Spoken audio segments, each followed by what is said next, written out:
Esselamu Aleyküm abunacılarımız, yaşlımızlar. Yine indi internete karasanız toyma bu, bezinme bu. Hatta ertisleri sındıradağı eyvallah çıkıyordur. Şu arka kuyruk bilen şu evreti çaykatıp tok uğradı ku tok.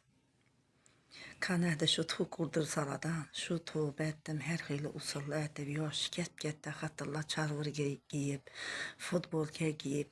Namaz oku dese yakmasa bunlara, kitap okun dese yakmasa, yurt tinşikini sorap, Xudadan geçirim sorap, etip durgan günahlarımızı geçirimine sorap, Allah'a zikir getireyik dese yakmasa. Şu toka urgan yurttırdılar, toka urgan ertiserim sınıptırdı. Men deyen ertiserim sınıptırdı bu hatırlayanda. Yoş kepkette gövdesi bir erkek gövdediğim bu gitke ayarlarımdım evretini irgatıp arka kuyruğa karab erkekleri pılını şılmak ürüyendiler.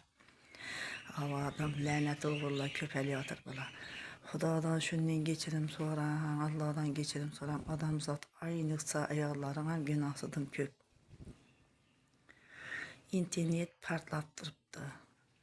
Şu arka kuyruğuna yüzü karab, karşı yüzü karab evretini çaykatıp men deyen ertisle okup giye ertislerim sınıptırdı. Bezi bir çıraylı ayarlar yanında da. Bula indi şu erkekler pılını şılmak üryendi. Yani ağzını söyle ki hakka erkekler şu hocalıka dayan durgan pılınan bütün tarka deyip berip şöyle adayırı dayı 2 ayakı 4 ayak olup yeterdi. Harakam içerdi başka işe metetele olsun. Tap takır olup baradı hocalıkını aşinliyle kemme. Xudağa yakattı bu İslam'a. Kavuradı gerek olsa. Yankı ne kavuradılar o güç. Güçün kavuradığına bir 50 gradus 60 gradus'ta. Hava. Bitte yığnalsın bu ayarlara, yığnalsın bulara ku kanun çara koyulsa bak ku kanun callı olsa bular üçün. Bu iplaslar üçün. Miyarından taşkar olup gidiyordur hemen ese. Reyitleri görüp mü 85. yıl, 87. yıl, 90. yıl. Bütün ana ayarlar masajda, spa salonlarda dedi. Ha, yine YouTube'da çıkarıp her takım miliseler üzerine gözetmeyen iplas ayarları gözetip durdu. Kim bizi kimleri kızları bula.